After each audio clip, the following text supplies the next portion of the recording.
Did Justice Mary Odili just led a judiciary coup? Nigerians.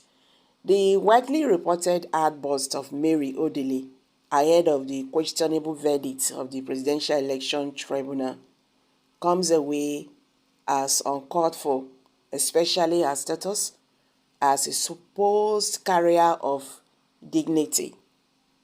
Her comments were worrisome because, as it turned out, they were an omen of the darkness befalling our nation the following day.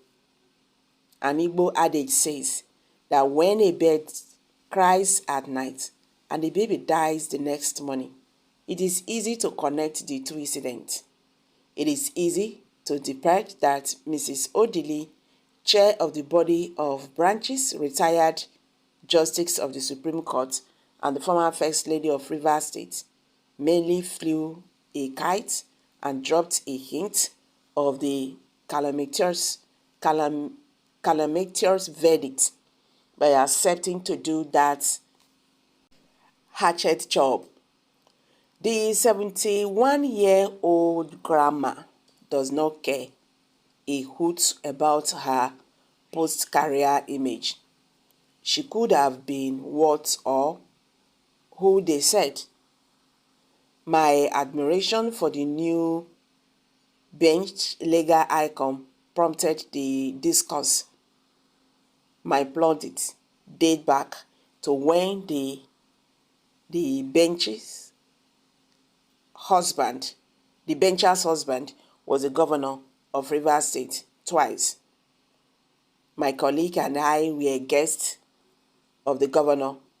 At no time did we have the Odilis without an impression that the governor's wife was uncommonly humble, never allowing attainment to enter the head. This humble spark would never compete with the governor in the media space. Other governors' wives often operated as de facto deputy governors.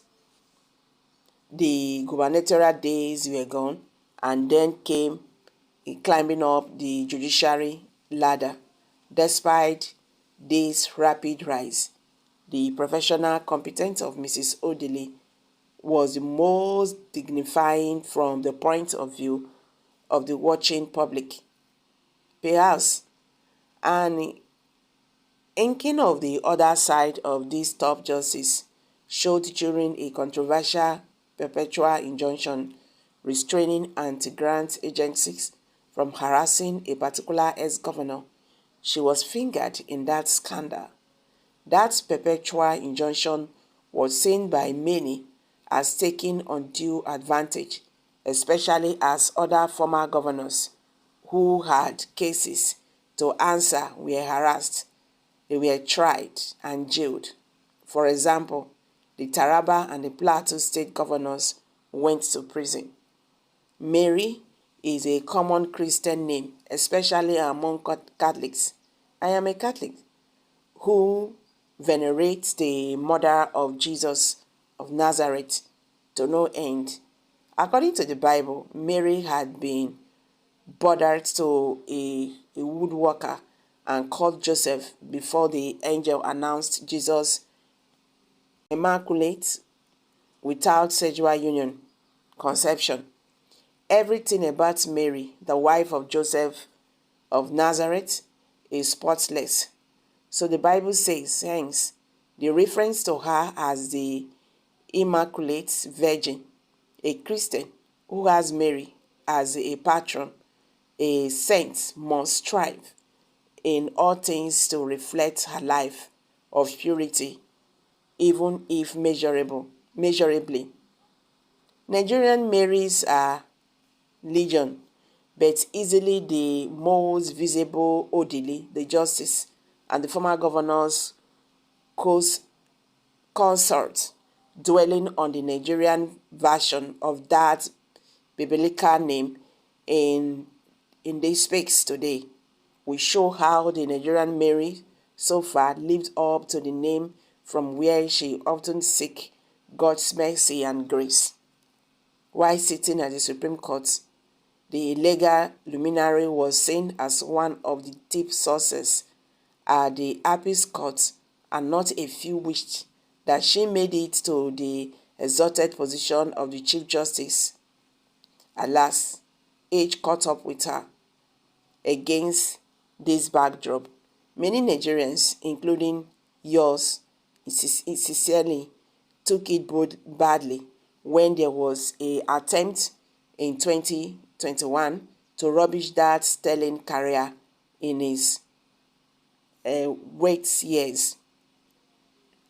Some pro-establishment hirings, so the story goes, had invaded the Justice Abuja, home on October 29, 2021, purporting to have a dubious search warrant. Somehow, the mission failed, and the alleged sponsor and the Federal Attorney General denied the operative despite the ample evidence of where they came from. Perhaps there was a divine hand. The search warrant was meant for number 9 Imo Street, but the search team went to number 7, the residence of the justice. As a result, on November 4, 2022, a few days after the unwarranted invasion, this column condemned the arm twisting. In it, I retold a story I had read online on how we came about the phrase, the naked truth, to buttress the danger of citing responsibilities. It bears rehearsing here. Truth was always dressed in snow white. So, appearing was the truth that countless people would readily embrace it whenever it was found.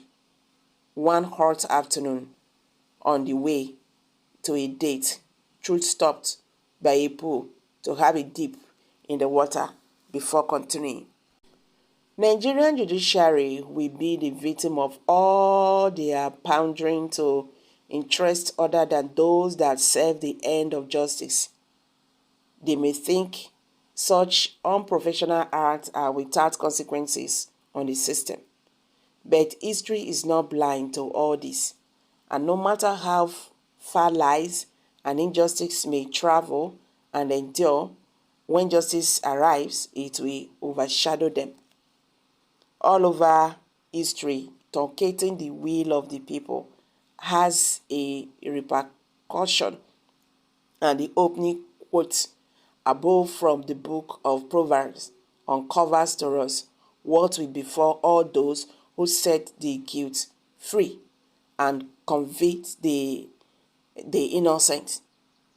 They will be cursed by the people and denounced by the nations. Justice Samani and his team certainly did not come from Singapore, but are under the God of justice and seek his face daily. Therefore, for freeing the innocent after lavishly being aided and abetted by whales from senior bencher, they should also await what follows. God help us. This is the writer's view. So guys, what's your take on this? Let's hear from you. Kindly share your thoughts below the comment section. Please do not forget to subscribe to this channel